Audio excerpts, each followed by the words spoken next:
According to the Center for Disease Control and Prevention, emergency room visits declined more than 42% during the early stages of the COVID-19 pandemic.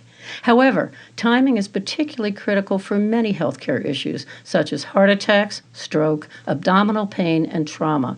Early treatment is critical in minimizing damage and for improving patient survival. Joining me to discuss why it is essential to never delay emergency care when needed and the symptoms one should never ignore is Dr. Susan Tout. Dr. Tout is the director of the emergency department at Southwest General, and she's the medical director for the local EMS area. This is Southwest General Health Talk. I'm Aileen Ellis. So, what are some of the symptoms that need immediate attention to avoid a life-threatening situation? In the emergency department, we always like to make sure we're dealing with time-sensitive conditions as a priority. So I would say that the most important things are where you can lose recovery, you can lose prognosis by waiting. And again, that always translates to our chest pain patients, where we always say time is heart muscle, our stroke patients, because a delay in care of a stroke leads to brain cell loss. Obviously, there are other conditions, anything that's obstetric related, severe infections where a delay causes instability in the body systems, and obviously anything that's a major traumatic injury, all those normally do come by 911 and EMS. But time-sensitive conditions, very, very important to seek care and seek it promptly. So, for example, if you were to have a heart attack, the sooner the better. Are we talking 20 minutes or what kind of time frame? There's no set time frame, but again, obviously the sooner the better, because with each minute, there's potential loss of heart muscle and the recovery for the heart. And heart attacks happen because of blockages in blood vessels. The sooner we open those up, the more likely the heart's going to get the oxygen and the nutrient supply it needs to survive. So I've heard that a lot of people aren't going to the emergency room at all, or they're hesitant. I know in the beginning they were hesitant about this, but now we resurge again. Do you find that still true, that a lot of people are hesitant to go? My perspective on COVID and how it's impacted emergency care, the emergency department volumes across the country have obviously declined, up to 40 to 50% decline during the months of COVID.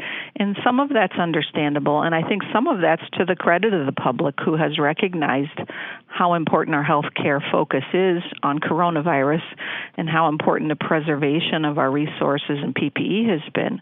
I think we've seen a little bit of recovery in that, and obviously we want patients with those time-sensitive conditions to continue to seek our care, to continue to feel comfortable coming to the hospital.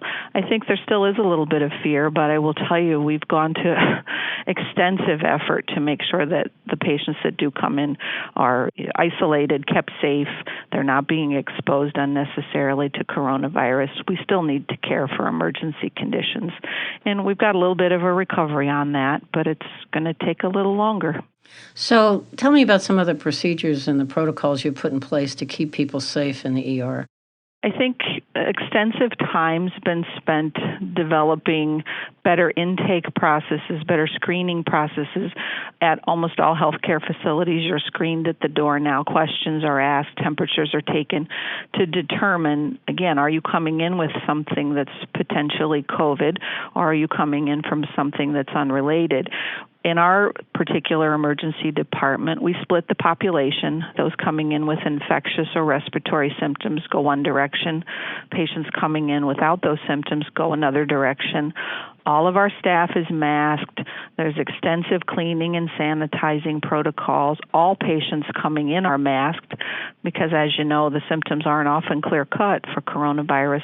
But we've split our population. We've spent a lot more time focusing on, again, isolation, sanitizing process, containment, and just educating the staff on how important, again, not translating coronavirus to someone who isn't coming in with it is. It's been a very split flow of patients in our department necessarily. And does that include many of the pieces of equipment that might be used, like x-rays or anything else like that?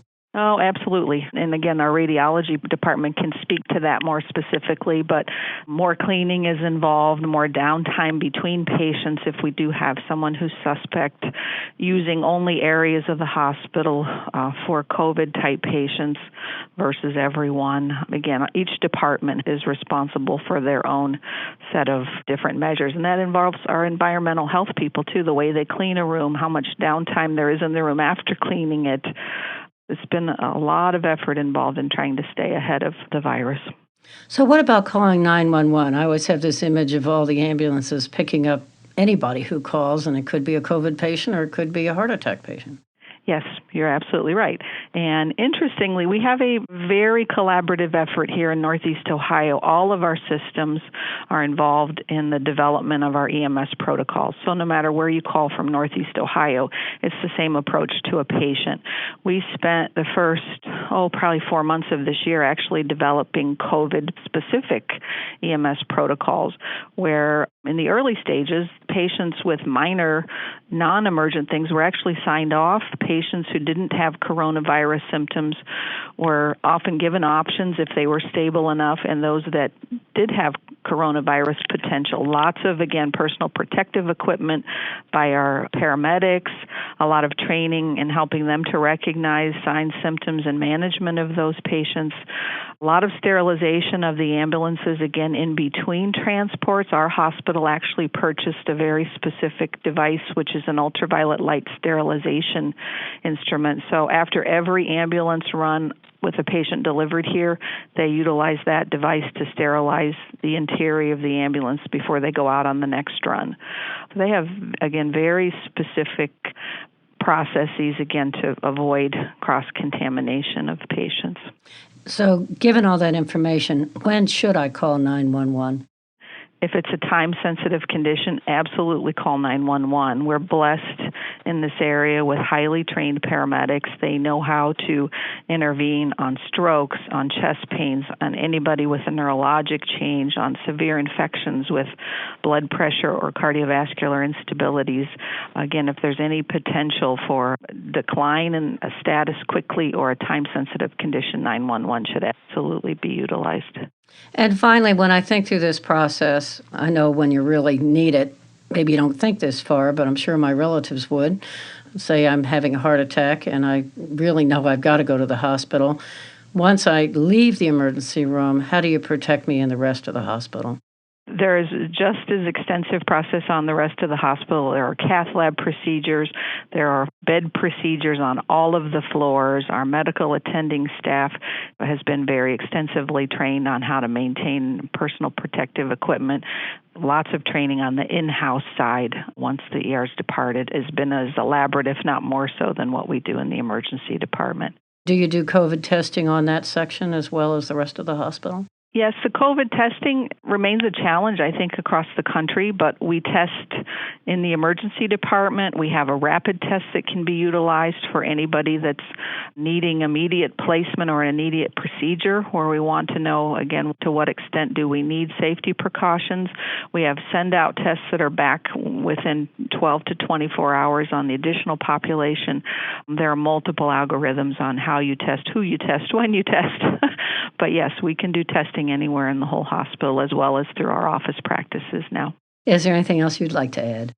I guess I would like to add that one of our biggest challenges in keeping the public safe and keeping our patients safe is our limited visitor policy. And that's, again, a very difficult thing for us as providers, especially with limited time in the emergency department and sometimes with families having the wealth of information that you need to work somebody up. But we've been very limited in allowing visitors into rooms. And again, I hope that's recognized as a safety precaution for the visitor, for the patients, for our staff, as we work through this really challenging and puzzling time. But just to be aware, it's not meant to limit anybody. It's meant to keep people safe. And I'm sure you can have the person check in either with the nursing staff or something in the emergency room to find out how things are going. Yes, we do our best as far as our care providers, nurses and physicians alike, trying to make trips to the waiting room, trying to collect cell phones, trying to circle back with family members. But we also do recognize sometimes it's hard for those folks not to be at the bedside with their family member, who I'm sure is anxious and stressed just by the fact that they're here. But yeah, we do our best to communicate. Well, Dr. Tout, thank you so much for sharing this today. You're very welcome. I appreciate the opportunity. I really appreciate what you guys are doing, and I'm sure all of us do, on the dedication, because I'm sure it's incredibly stressful. So thank you so much. Thank you. It's definitely been a different time and different challenges than we've ever had to deal with before, but I think together we'll get through it. To learn more about what Southwest General is doing to keep you safe, visit swgeneral.com. If you found this podcast helpful, please share it on your social channels, and please check out the full podcast library for additional topics that may be of interest to you. This is Southwest General Health Talk. I'm Aileen Ellis. Thanks for listening.